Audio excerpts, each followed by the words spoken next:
Hi there, thanks for joining me. I'm Jennifer, and I am going to be doing the energy reading for the week of May 16th through and including Sunday, the 22nd of May.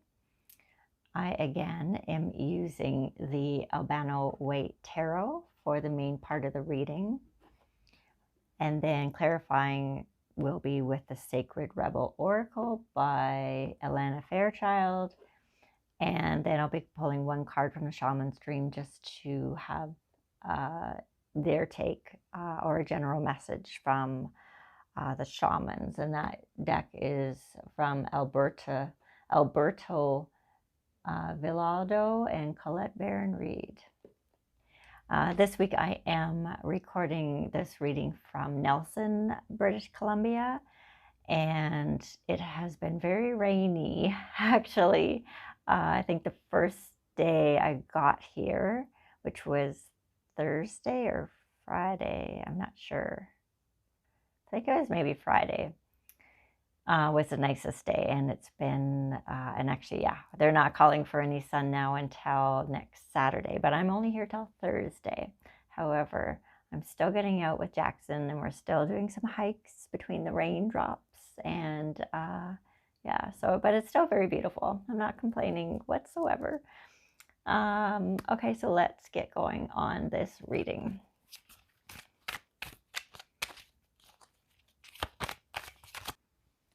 Okay, so all the cards are laid out here.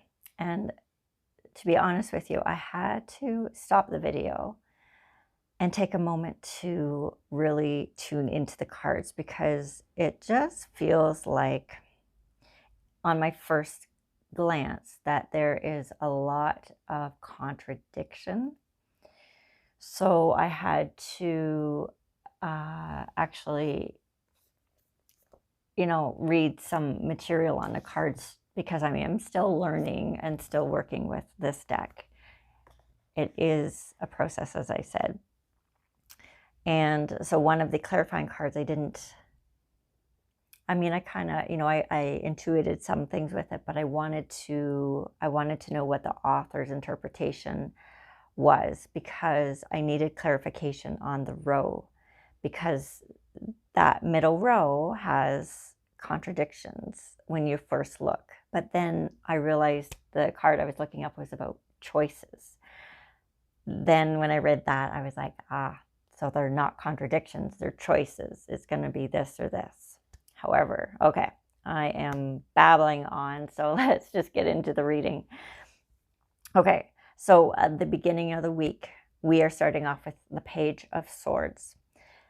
The Page of Swords always, to me, is someone who is youthful and fashionable and idealistic and energetic, and has all these wonderful ideas, and their head is up in the clouds, and just nothing can stop them. Nothing can go wrong. It's just a really nice card. It's like, to me, it's a card of beginnings. It's it has a really good feel to it.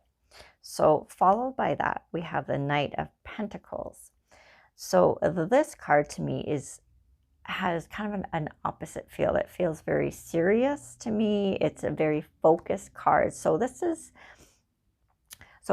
if we take this in context, so say like the Page of Swords is an attitude, and then the Knight of Pentacles is taking that attitude and those ideas and then putting them into the real world, into the material, three-dimensional world, and you're very focused on what it is that you want to manifest, or what you're doing. And then the final card in that first row is the High Priestess. So this is, a balancing, but it's also about, it to me, it feels like a card of knowing oneself, know thyself. So it's kind of, this is where you've been, this is, you're comfortable with it, you feel balanced, and you know what you want in the world. And this whole row is clarified by what you want wants you. So this is truly about manifesting. It's, carrying the energy of whatever it is that you want. And of course, you're carrying that. And as long as you are in that vibration, then yes, it's coming to you. So then in the next row, that's when things get a little bit more interesting and we go into a bit of a deep dive again, because we do have some cards in the next 2 rows that we had last week. And I know actually the High Priestess, I believe we had last week too. So the second row, middle of the weekish, we start off with the Hanged Man. So this is about enlightenment. So it's about reaching a new point of growth, understanding who you are in the process. And then after that, we have the Tower, another Tower card. So again, it can be about a challenge. However, with every challenge, there's huge opportunity. So it's not a negative card per se. It can be perceived that way, but it just means that something that maybe we haven't been wanting to face is like right there in front of us, and there's no avoiding it unless we decide to avoid it, but we're going to pay the price. How do you pay the price? Unease, soul death, unhappiness, struggle, confusion, not knowing where you're going, losing your sense of self, all sorts of things like that, because you're not following your truth. So the Hanged Man represents the intuition, the finer qualities, energetic qualities that come through the body and that you feel, rather than, like, say, idealism or whatever's out in the world. So it's like there is, by choosing the Hanged Man. Okay, I'm going to pop up here. So this row, before I finish this row, is clarified by going beyond normal. So this is about making a choice. So this is about choosing the path that everyone else chooses, the norm, the materialism, the thinking, the ego. What is it that you want to achieve physically in the world? You want a big house, the job, the status, the expensive car, the nice clothes. Or do you want to follow the intuition and realize that who you truly are is on a much deeper level?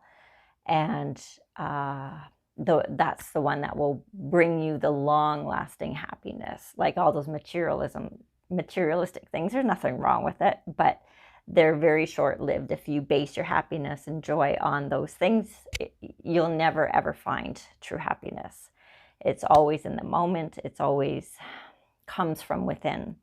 So by choosing the Hanged Man, by choosing to trust your intuition, or start making choices through your intuition to see what happens, you are going to realize that structures that you may have been choosing by making your life choices through before, based on idealisms and ego and belief systems, are going to start to be challenged, because your operating system is changing. Your focus on how you're making those choices is changing.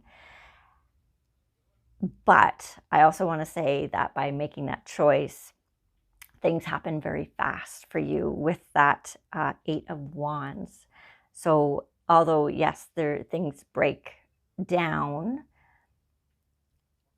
and change, it's very, very, very quick. And that's what the energies are saying. So near the end of the week, we are actually, I'm going to start again with the clarifying card for that row, because it just explains so much. So after the storm, so the middle of the week, that Tower, changing how you are basing your decisions, it's very, very quick. and so much changes, but then the clarifying card for last row after the storm is very much about, yeah, chaos and things changing. And but with that big sun behind the owl, so much wisdom is gained, and it's all good things, all amazing things.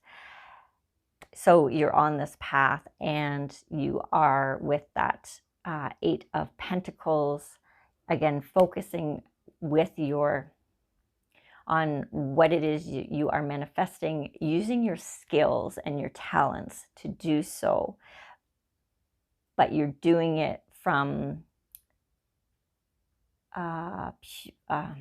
different intentions. So it's not about building certain things. It's from it's from what gives you the most pleasure. It's what gives you joy, and that's what you're doing. It's not like you have to do things to get the materialistic things, but it's a whole another operating system. So you're changing what you're doing, but you're doing it from an intention of, does it bring me joy, rather than I have to do this to get, I have to do this to get a means to an end, basically. So you're not doing that anymore. Oh my gosh, I'm totally rambling. I hope I'm making sense. But then we have the Devil card, and the Devil again is about temptation, and then followed by, or getting led off that trail. And so it's just, to me, that's a warning because there's always going to be like little tests that come in your way, right? Especially at the beginning, when you're learning, to recognize the signs and how you feel. And so then we have the Nine of Cups, and to me, this card is always feels like greed. He feels so greedy with his arms crossed, and it's like he's protecting. It's like, nope, you're not getting any of this, and it's mine. I've worked hard for this. So to me, it's a warning about, with the Devil card and that Nine of Cups, about greed. So whatever that would mean to you. So it's kind of a very, very interesting week. So the final card I drew was the one card from the Shaman's Dream Oracle, just for a kind of overall encompassing message for the week. And it is the cosmic womb, the divine feminine. So this is really about being reborn, and that totally perfectly sums up this whole week. I mean, a better card could not have been chosen. And as I've heard many other people who do readings say, you can't make this up. I mean, sometimes the cards come up and it's just like, oh my gosh, that makes so much sense. And that's how I feel about this cosmic womb. That's what this whole week is about. It's about being reborn. And so it can be a very challenging experience, but so worth it. You just have to keep trusting. Every time something feels like it's falling apart, just let go of control. You really don't have control anyways. It's just an illusion.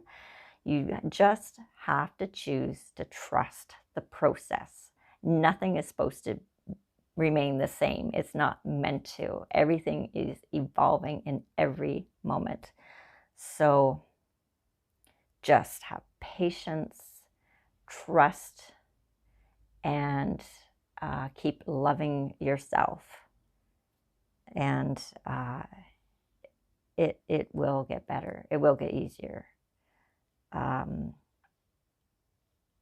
Because more understanding comes in, more light comes in. I don't know what else to say. But that's the reading for the week. Whoops, trying not to touch the table too much here. Otherwise my camera will shake.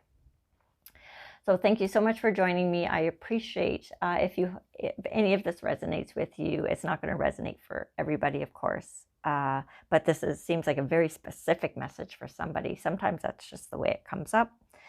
But it's supposed to be a general reading, and so there must be quite a few people going through this, which I believe there is in these times. Everything is accelerating, growth, change, you name it. And keep the faith, and give it a thumbs up, the video a thumbs up, and you take care. Remember that you're loved, and we will see you next week.